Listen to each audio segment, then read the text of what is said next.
Hello, welcome back to my channel. Spring is in the air, and I had purchased this bundle of basil at a big box store, and I already potted it up once, and it's time to start separating it and getting it in a bigger pot. But before I do that, I'm actually going to take some cuttings and propagate even more basil off from this. My daughter wants some basil, and I want to have a lot of basil. We really enjoyed it last year, and I found a lot more recipes that I can use for the basil, so I want to make sure that I have enough on hand. So what I'm going to do during this video is I'm going to actually take some cuttings. I'm going to break this up and propagate, and I'm going to create a few different containers, one of which I want to have right on my deck, so it's fairly close to the kitchen. So I'll get the camera set up and we'll zoom in, and we'll do that right now. So here I am zoomed in, and this is just a basic sweet basil. It's got some yellowing leaves because of course it's getting a little root bound, and it probably has a little bit of an aphid problem, which I'll simply hit it with a little rubbing alcohol. But I do need to get some cuttings off from this. Where the nodes are, where the leaves come together, there's additional leaves. So when you propagate or when you cut it, new leaves will emerge from these areas. So basil, once you have a couple of plants, you can have it forever through the growing season. And I've been able to keep some of it through the winter, but it will only last so long. So where I took my first cuttings, which when I first got the plant, you can see already right there where there's two branches where this came out. So it's already producing additional branches just from our first cutting. So we're going to continue to do that. The other thing you want to look for is if you have tips like this where it's starting to go to seed, you want to make sure you take these seed heads off or it'll make the basil bitter. So I'm just going to go around and find locations. So here's where the first cut was. I'm going to take this next cut right here. I don't have a seed head on this, so I'm simply going to take these little leaves off. And pinch them off, probably cut them, pinch them. Use my fingernails. And then I'm simply going to put these in water. This jar of water might be a little bit too deep. Here's the other leaves. I'm going to cut down just above the node. You can see some of these leaves are kind of faded. I'm sure that's probably an aphid issue, which is not a big deal. I'll just pull them off. And you could keep these if you wanted to, rinse them off and actually use them in cooking right now, but I want them to be a little bit more healthy for what I'm going to be doing. So I'm just going to pull them off. So the one thing so I'm going to just keep going, I'm going to cut, try to get it pruned down first, and then we'll go from there. Really want to go deep in here. Getting some really big sections off, as you can see, that we want to keep going. So if you don't prune it, then it will tend to get kind of leggy on you too, which you don't want.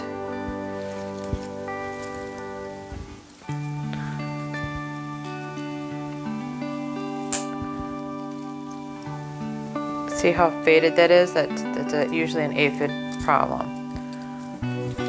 I'll be pulling all of these really light colored leaves off, discarding them.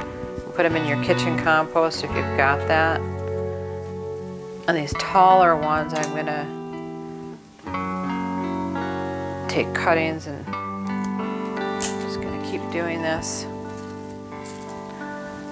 Kind of have a big section here that needs to be get. I need to get after.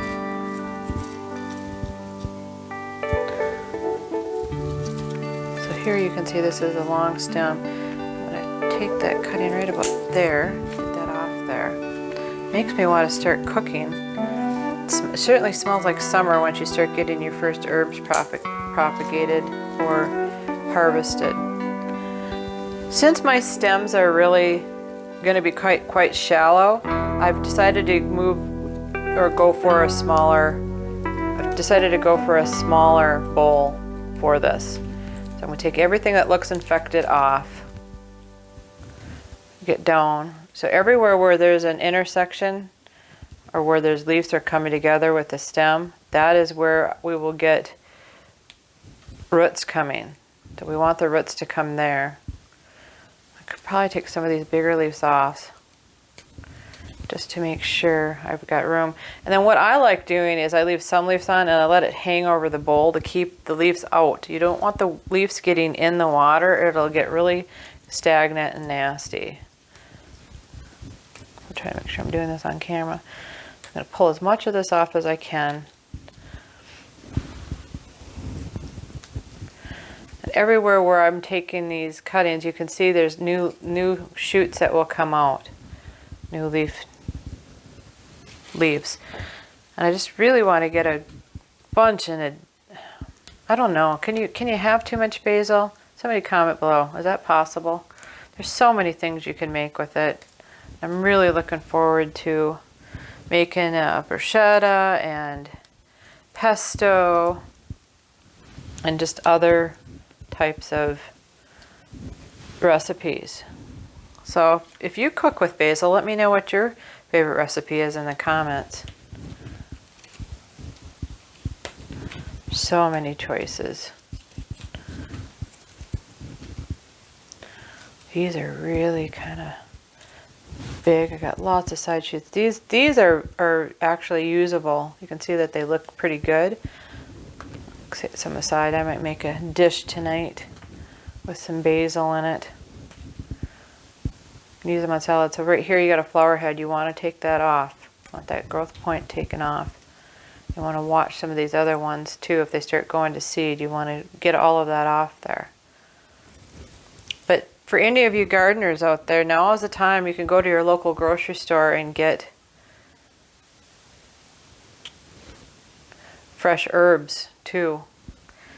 And sometimes I get them to get started. I know I ran out of oregano last year. I haven't seen that out yet. And I'll probably try to plant some of that by seed. So again, I'm just removing some of these lower leaves. And where I do, I should get a lot of roots coming in these areas.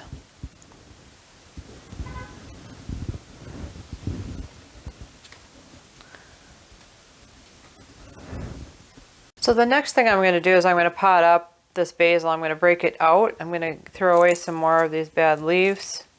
Get those out of there. Anything that looks diseased, I'm going to take off. See?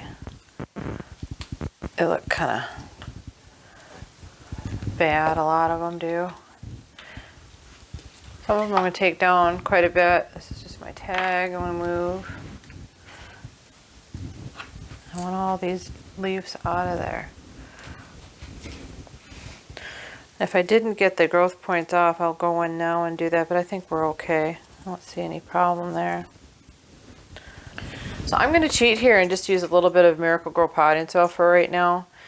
And I don't usually do that for outdoor plants. I usually make my own compost, but this is what I'm going to do for this potting. You can see this has only been in there for about a month, and you can see we already have roots coming to the side. So it's definitely ready to be potted on.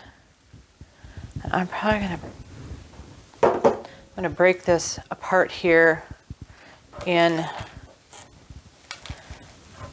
the pot, or in this. I'm going to break this apart in this tray here to see if I can maintain any of the roots on each individual piece by pulling it very gently, teasing it apart.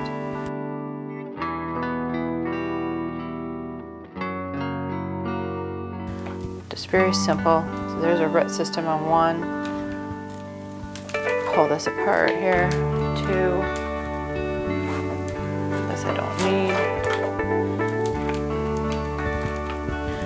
Break these apart too. And if I was potting up outside, that's what I would do. But again, we are still at the end of March here. I mean, I can't even put this on my deck for another 8 to 10 weeks because it's just way too cold where we are up here by Minneapolis. I'll continue breaking these apart. This is a kind of a cluster. I don't know if I'll be able to get them completely separated. some of them don't make it, it wouldn't be the end of the world because I have so many backups with all the different propagations that I'm doing. See how long that root is on that one? It's a long root. And this is just an empty stem. We'll pull off there. We got quite a bit of stuff going on there.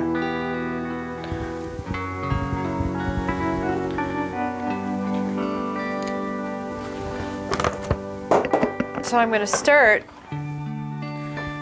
getting it in this grow pot, or I'm going to call it kind of a grow pot, by just trying to make a hole here and getting it tucked down in. And I'm going to backfill it. I need to have more soil out of the way. I'm going to start by trying to get it tucked down in as deep as I can, and then I will backfill up to the top with soil. See, it wants to flop on me, which is not a problem. These ones I'm just going to go around the edge, which is probably what I should have did with the first one anyway.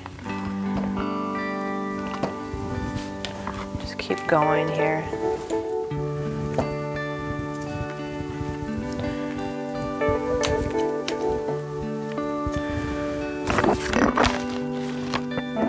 This is a really long root system, so I want it to get deep down into this container if I can. Get it down in there.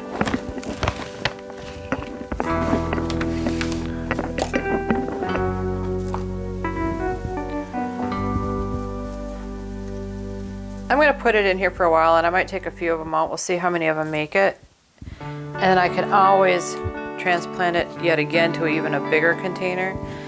Technically, this size container would hold just one plant.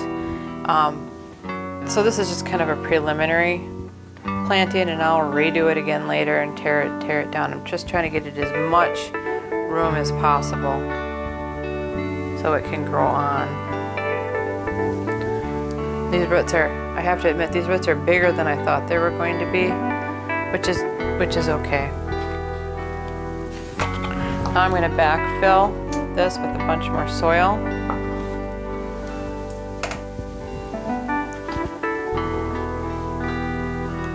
Those are the roots from the other one. I'm just going to keep backfilling it with soil here. Potting is always a messy job. But it's springtime. This is pretty normal what I end up having to do for not only my garden plants, which I'm trying to get off to the races, but also my house plants. I don't have a greenhouse, so I do it this way in my kitchen, and I clean up when I'm done. So I think that was a nice, fun project. This is also a project that I would recommend doing with children, since it's a very quick result and they don't have to wait for the seeds to come up, although that's fun as well. The one thing I do when I have my grandchildren over, since my children are all grown and gone, is I always have them grab the herbs and crush them and smell them, and we test the different herbs in the garden. This is a fun way to get children interested in growing their own food and understanding where food comes from. Especially when you grow it yourself, you know that there's no chemicals in it, which is really nice. So you saw that I have this disposable, or I have this tray that I put these herbs in, and I'm simply using this beautiful ceramic cover pot to display it. And I'll put this on my deck in the end. My husband loves all these glazed pots, but I wanted to be able to remove the interior pot easily and make sure that it has a good drainage, so it has good drainage holes in it. This is a nice little hack for those of you that might want to change out what you have in your grow containers or your cover pots. That also helps to assure that you don't have root rot going on. So if you're looking to get a head start on your herb garden, go ahead and look at your local grocery store and get some plants and do cuttings, especially if you have not had good luck trying to start from seed, which can be kind of difficult. I have a lot more propagations to do on some herbs, and I'll probably have to start some of them from seed. I always try to do propagations this way if I can versus starting from seed. I just have a lot higher success rate. So if you try this, you may also have really good luck doing this. If this video is helpful, give us a thumbs up so YouTube knows to share this content with others. Thanks for stopping by. Have a great day.